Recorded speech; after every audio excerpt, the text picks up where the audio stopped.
ডিমের দুর্দান্ত স্বাদের এই রেসিপি যারা ডিম পছন্দ করেন না তারাও চেটেপুটে খেয়ে নেবে। নমস্কার বন্ধুরা, অমৃতাদি কুকিং চ্যানেলে সবাইকে স্বাগত জানিয়ে আবারও হাজির হয়েছি। তো যে সকল বন্ধুরা ইউটিউব চ্যানেল থেকে দেখছেন তারা প্লিজ চ্যানেলটাকে সাবস্ক্রাইব করে আমার পাশে থাকবেন, আর যারা ফেসবুক থেকে দেখছেন তারা পেজটাকে ফলো করে রাখবেন, আর স্কিপ না করে পুরো রেসিপিটি দেখবেন। তো চলুন রেসিপিটি শেয়ার করা যাক। এখানে দেখুন বন্ধুরা, নিয়ে নিয়েছি ডিম। তো এখানে আমি আমার পরিমাণ মতো ডিম নিয়ে নিয়েছি, আপনারা আপনাদের পরিমাণ মতো ডিম নিয়ে নেবেন। আর এই ডিমগুলোকে আমি খুব ভালো মতো করে জলে সেদ্ধ করে নিচ্ছি, তারপরে ফিরে আসছি। এখানে দেখুন বন্ধুরা, ডিমগুলো আমি খুব ভালো মতো করে ছিলে নিয়েছি। আর ডিম তো আমরা সবাই ছিলতে ভালোই জানি। এরপরে এই ডিমগুলোকে এইভাবে হালকা করে দেখুন কাট লাগিয়ে নিচ্ছি। তো এইভাবে হালকা হালকা করে কাট লাগিয়ে নেব। তো দুই দিকে এইভাবে হালকা হালকা করে লাগিয়ে নিচ্ছি কাট। এইভাবে দিলেও হবে, আর আপনারা যেভাবে করবেন সেভাবে করে নিলে হবে। তো আমি একটু এইভাবে কাট লাগিয়ে দিচ্ছি, কারণ দেখতে সৌন্দর্য লাগবে তার জন্য। তো দেখুন এইভাবে আমি একটু একটু করে দিয়ে দিচ্ছি। তো সবগুলো ডিমের মধ্যে কিন্তু এইভাবে কাট লাগিয়ে নিতে হবে। তো এইভাবে আমি খুব সুন্দর করে কাট লাগিয়ে নেব। সবগুলো ডিমে কিন্তু আমি এইভাবে সুন্দর করে কাট লাগিয়ে নিয়েছি।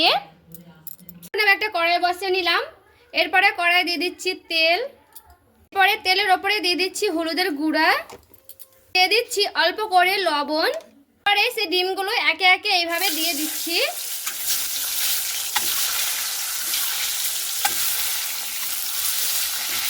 এখানে দেখুন ডিমটাকে এইভাবে হালকা করে নাড়াচাড়া করে নেব। তো এখানে এক পিঠ হয়ে গেছে, আর এক পিঠ হালকা করে এইভাবে ভেজে নেব। এখানে দেখুন এইভাবে ডিমগুলোকে কিন্তু ভেজে নিতে হবে খুব সুন্দর করে। তো ডিমটা আমার এইভাবে ভাজানো হয়ে গেছে। তো উঠিয়ে নিচ্ছি সবগুলোই ডিম, এইভাবে আমি উঠিয়ে নেব। আমি 3টের মতো পেঁয়াজ নিয়েছি। তো পেঁয়াজগুলোকে আমি কেটে নেব।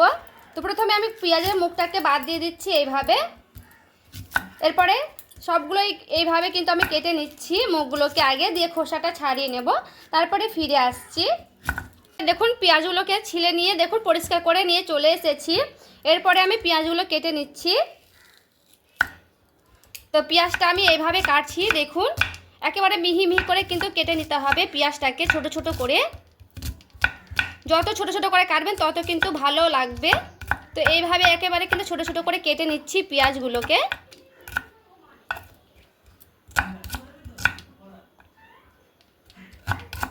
দেখুন এইভাবে খুব সুন্দর করে পেঁয়াজগুলো সবগুলোই পেঁয়াজ আমি কেটে নেব।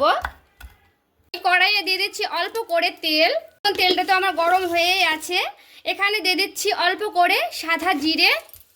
এরপরে দিয়ে দিচ্ছি দারচিনি, দিয়ে দিচ্ছি এলাচ, দিয়ে দেব তেজপাতা অর্ধেক করে ভেঙে। এরপরে এইগুলোকে একটু ভালো মতো করে নাড়াচাড়া করে নিলাম। দিয়ে দিচ্ছি সে পেঁয়াজ কুচানোগুলোকে।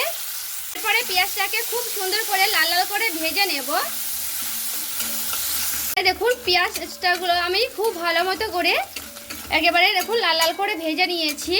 তো লাল লাল করে কিন্তু পেঁয়াজটা ভেজে নিতে হবে। এখন একটা মশলা রেডি করে নেব। তো নিয়ে নিচ্ছি কটা আদা টুকরো, নিয়ে নিচ্ছি কটা রসুন, আর এখানে 4টের মতো কাঁচা লঙ্কা নিয়ে নিচ্ছি। দেখুন জিরে 1 চামচের মতো। এইগুলোকে খুব ভালো মতো করে মিহি পেস্ট করে নিয়ে চলে আসবো।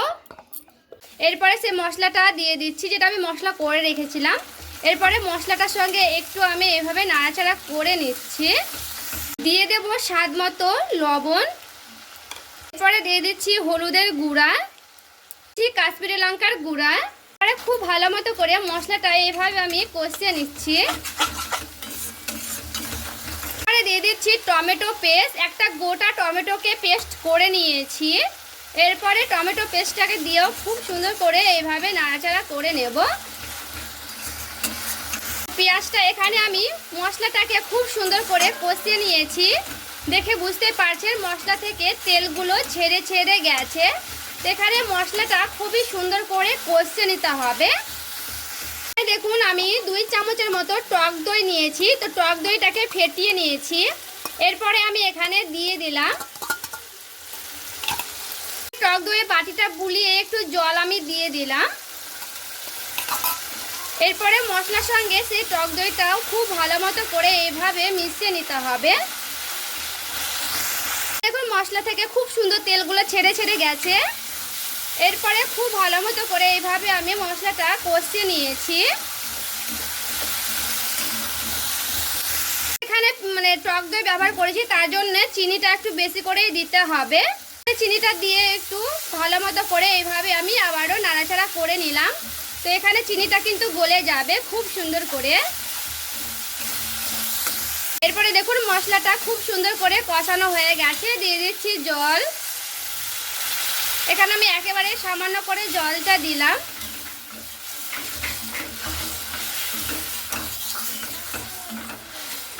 এখানে দেখুন ঝোলটা খুব সুন্দর করে ফুটিয়ে নিয়েছি। তো এইভাবে ফুটিয়ে নিতে হবে। এরপরে আমি সেই ডিমগুলো যেগুলো ভেজে রেখেছিলাম এইভাবে একটা একটা করে দিয়ে দিচ্ছি। এইভাবে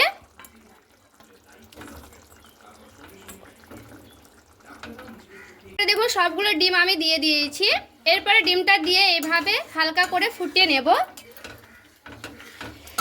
একটু 1 মিনিটের মতো ফুটিয়ে নেব, এতে করে গ্রেভিগুলো ডিমের ভেতরে ঢুকে যাবে, তার জন্য। তো এখানে গ্যাসের আঁচটা হালকা করে কমিয়ে দিয়ে খুব ভালো মতো করে ফুটিয়ে নিচ্ছি 1 মিনিটের মতো। 1 মিনিট পর ফিরে আসছি। দেখুন 1 মিনিটের মতো খুব সুন্দর করে ফুটিয়ে নিয়েছি। আমি এখানে বেশিক্ষণ আর ফুটাবো না। আর দেখুন কি সুন্দর কিন্তু তেলগুলো ছেড়ে ছেড়ে গেছে। আর এইভাবে কিন্তু মশলাগুলো ঢুকে যাবে ডিমের গায়ে। তো এটা আমি নামিয়ে নিচ্ছি, তারপরে দেখাচ্ছি। দেখুন কতটা সুন্দর লাগছে। এখানে দেখুন বন্ধুরা ডিমের রেসিপিটি নিয়ে চলে এসেছি। আর দেখতে দেখুন কতটা লোভনীয় হয়েছে। খেতেও কিন্তু দারুণ হয় বন্ধুরা। এইভাবে একবার হলেও ট্রাই করে দেখবেন। আর এই ডিমের এই রেসিপি হলে এই দিয়েই পুরো ভাত খেয়ে নিতে পারবেন। আর কোনো রেসিপি খেতে ইচ্ছে করবে না। যারা ডিম পছন্দ করেন না তারাও কিন্তু এইভাবে রান্না করলে চেটে পুটে খেয়ে নেবেন।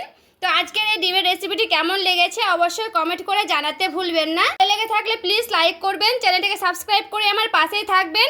দেখা হচ্ছে আরও একটি রেসিপির সঙ্গে। সবাই ভালো থাকবেন, সুস্থ থাকবেন।